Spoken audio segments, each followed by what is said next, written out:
નમસ્તે વિદ્યાર્થી મિત્રો, શ્રી સહજાનંદ વિદ્યાલય બપાડાની અંદર આપ બધાનું સ્વાગત છે। આજે આપણે સામાજિક વિષયની અંદર જે યુનિટ 1 ભારતનો વારસો આપેલું છે આપણે સમજવાનું છે। ભારતનો વારસો જે પાઠ છે એની અંદર સૌથી પહેલા તો કઈ કઈ વસ્તુ આપણે ભણવાની છે એ વિશે જોઈશું કે અહીંયા જે આ પાઠની અંદર ભારતનો જે વૈવિધ્યસભર વારસો છે એ આપણે જોવાનો છે। ભારતીય સંસ્કૃતિનો વારસો છે એની અંદર પ્રાકૃતિક વારસો છે, એમાં ભૂમિ દ્રશ્યો, નદીઓ, વનસ્પતિ જીવન, વન્ય જીવન આ બધા જ વિશે આપણે સમજવાનું છે। તેમજ ભારતનો સાંસ્કૃતિક વારસો છે એની અંદર આપણે ભારતના સાંસ્કૃતિક વારસાનો પરિચય મેળવવાનો છે। સાંસ્કૃતિક વારસો એટલે કે માનવ સર્જિત વારસો। તો અહીંયા ગુજરાતનો સાંસ્કૃતિક વારસો તેમજ ગુજરાતના જે મેળાઓ છે આપણે જાણીએ છીએ, મોઢેરાનો મેળો છે, બહુચરાજીનો મેળો છે, ભવનાથનો મેળો છે, આવા બધા જ મેળાઓ વિશે આપણે પરિચય મેળવીશું। ત્યારબાદ ભારત ભૂમિ પર આવેલા જે લોકો છે, ભારત ભૂમિ પર વસતા જે લોકો છે એનો પરિચય, કે જે આપણા જે ભારતીય વારસાને કારણે એ આકર્ષાઈને આપણા ભારતની અંદર આવેલા છે એવી જે વિદેશી પ્રજાઓ છે, નેગ્રીટો છે, ઓસ્ટ્રેલોઇડ છે, દ્રવિડ લોકો છે, તેમજ અન્ય પ્રજાઓ મેગોલોઇડ છે, અલ્પાઇન છે, ડિનારિક છે અને આર્મેનોઇડ છે, આ બધી જ પ્રજાઓ તેમજ આર્યો એટલે તો આપણને ખબર છે કે પ્રાચીન કાળની અંદર હિન્દુઓ આર્યો કહેવાતા। તો એ બધા જ લોકો વિશે પરિચય મેળવવાનો છે કે જે ભારત ઉપર વસે છે, અને તેમજ આપણે આ જે આપણો ભારતીય વારસો છે એનું જતન કરવું જોઈએ અને એનું સંરક્ષણ કરવું જોઈએ। એક નાગરિક તરીકે આપણી આ ફરજ બને છે।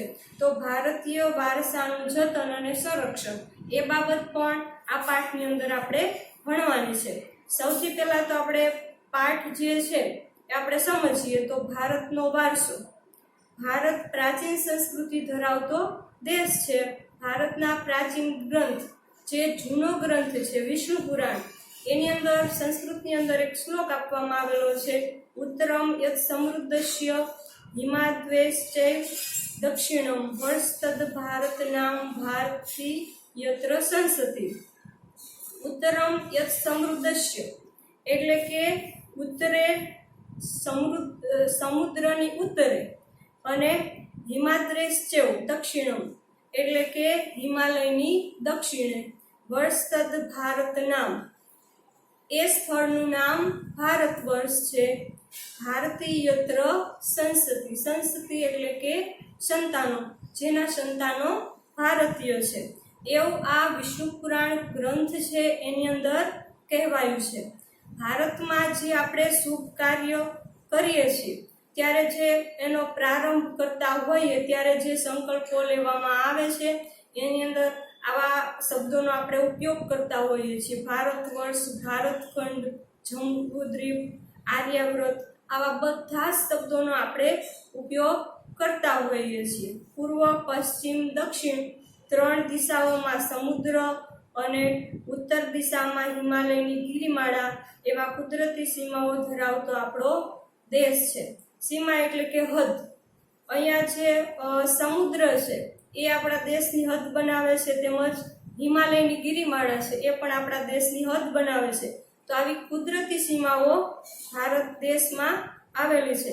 આપણા દેશની સમૃદ્ધિ છે એનાથી આકર્ષાઈને ઘણી બધી વિદેશી પ્રજાઓ અહીંયા આપણા દેશની અંદર વ્યાપાર કરવા આવી હતી અને સ્થાયી પણ થઈ હતી, અને તેઓ આપણી સંસ્કૃતિના નાદમાં પણ ભળી ગઈ હતી, અને એમની જે સંસ્કૃતિ છે, વિદેશી પ્રજાઓની સંસ્કૃતિ છે, એમના આદાન પ્રદાનની જે પરસ્પર પ્રક્રિયા છે એની સંસ્કૃતિ આપણે લઈએ છીએ, આપણી સંસ્કૃતિ એ લે છે, એવા આદાન પ્રદાનથી આપણા દેશની અંદર અનેક પરિવર્તનો આવ્યા છે, અને એ રીતે એક પેઢીમાંથી બીજી પેઢીમાં આ ભારતીય વારસાનું હસ્તાંતરણ થયું છે, એટલે કે એક પેઢીમાંથી બીજી પેઢીમાં એ વારસો આવે છે, અને આ વારસાનું ખંડન નથી થયું પણ એ સાતત્યપૂર્ણ રીતે ટકી રહ્યો છે।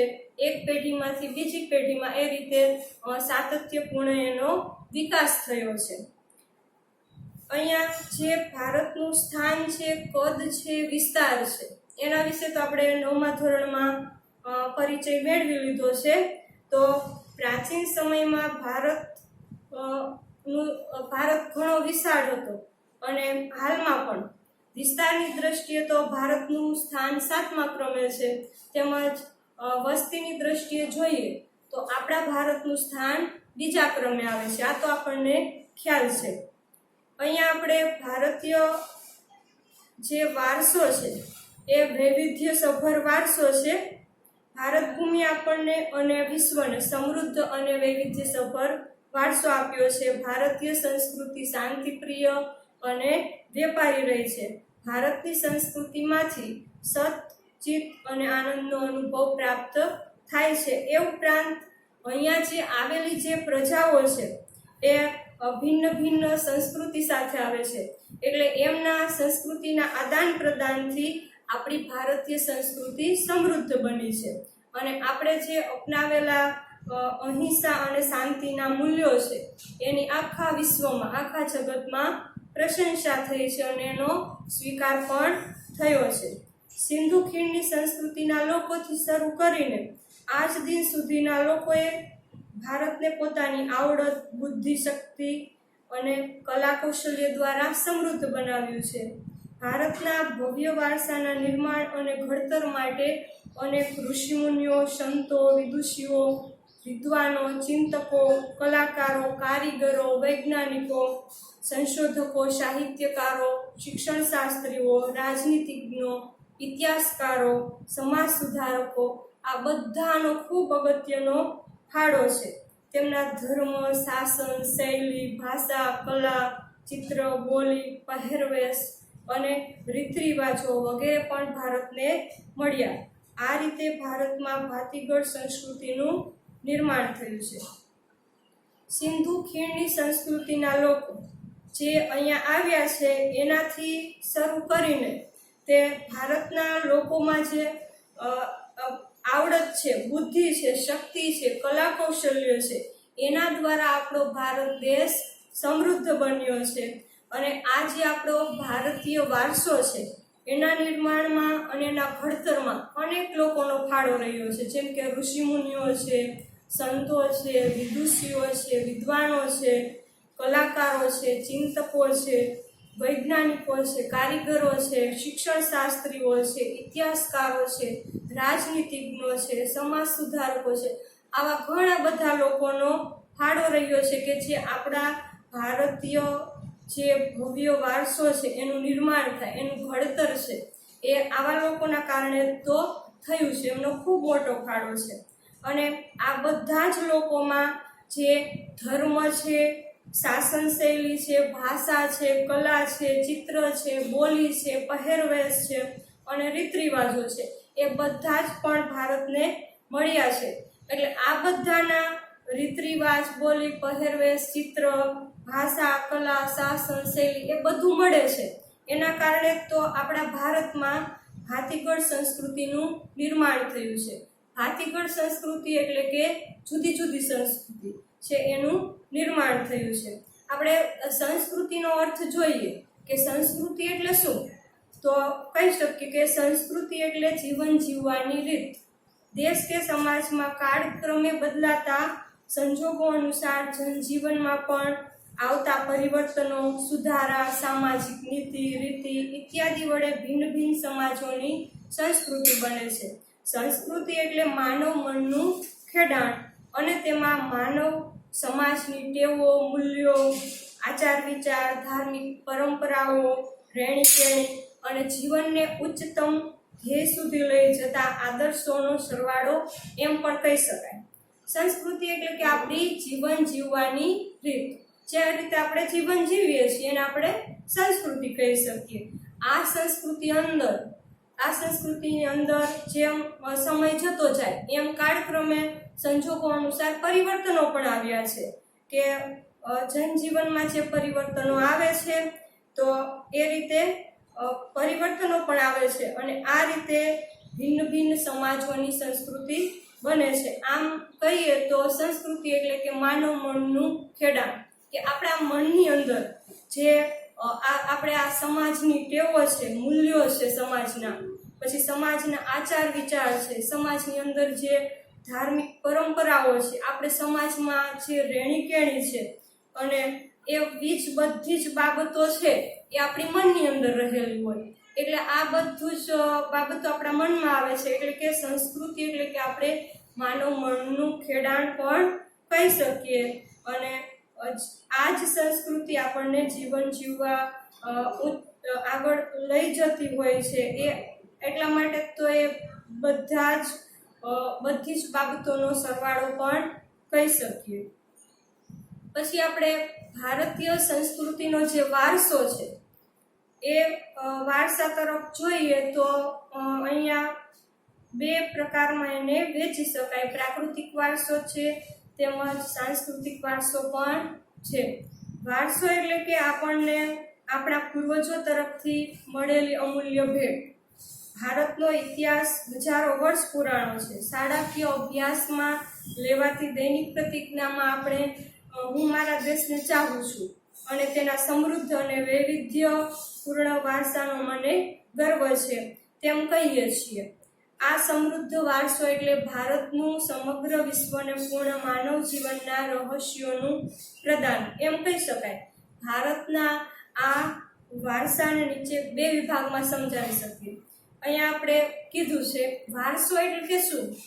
તો વારસો એટલે કે આપણને જે આપણા પૂર્વજો તરફથી જે અમૂલ્ય ભેટ મળે છે, એટલે કે વારસાની અંદર બધી જ બાબતો આવે છે કે જે આપણા પૂર્વજો છે એની તરફથી જે આપણને મળેલ છે એને આપણે વારસો કહીએ છીએ. આપણો જે ભારતનો વારસો છે એ ખૂબ પુરાણો છે, હજારો વર્ષ પુરાણો છે. અને આપણે શાળાકીય અભ્યાસની અંદર પણ દૈનિક જે પ્રતિજ્ઞા છે એમાં પણ આપણે પ્રતિજ્ઞા લેતા હોઈએ છીએ કે હું મારા દેશને ચાહું છું અને તેના સમૃદ્ધ અને વૈવિધ્યપૂર્ણ વારસાનો મને ગર્વ છે.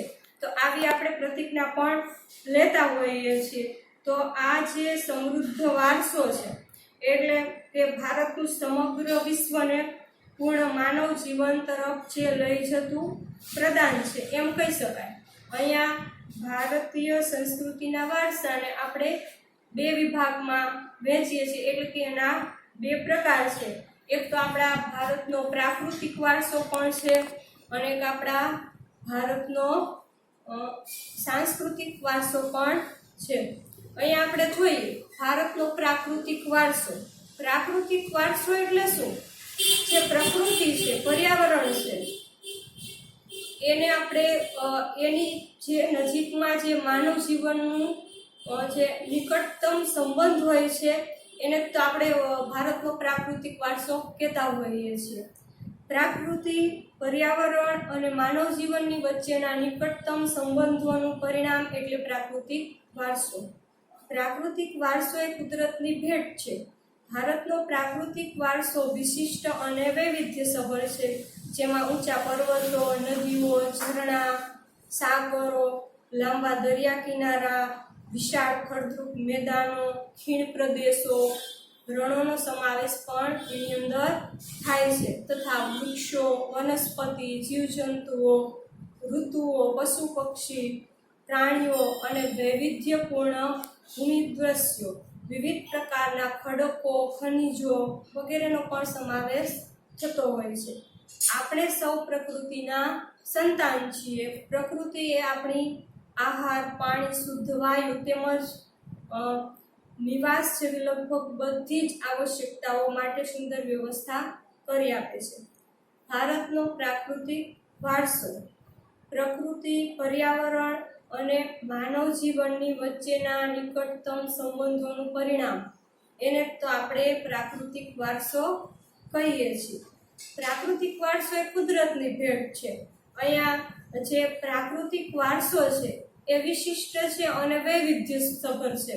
અહીંયા જે આપણા દેશની અંદર ઊંચા પર્વતો છે, નદીઓ છે, ઝરણાઓ છે, સાગરો છે, લાંબા દરિયા કિનારાઓ છે, ફળદ્રુપ મેદાનો છે, ખીણ પ્રદેશો છે, રણ છે, આ બધી જ વસ્તુઓ જે છે એ તો આપણો ભારતનો પ્રાકૃતિક વારસો છે. વૃક્ષો, વનસ્પતિઓ, જીવજંતુઓ, ઋતુઓ, પશુ પક્ષીઓ, આ પ્રાણીઓ છે એ વૈવિધ્યપૂર્ણ એ આપણો પ્રાકૃતિક વારસો છે. ખડકો છે, ખનિજો છે, એ પણ આપણા જે પ્રાકૃતિક વારસો છે એની અંદર સમાવેશ થાય છે.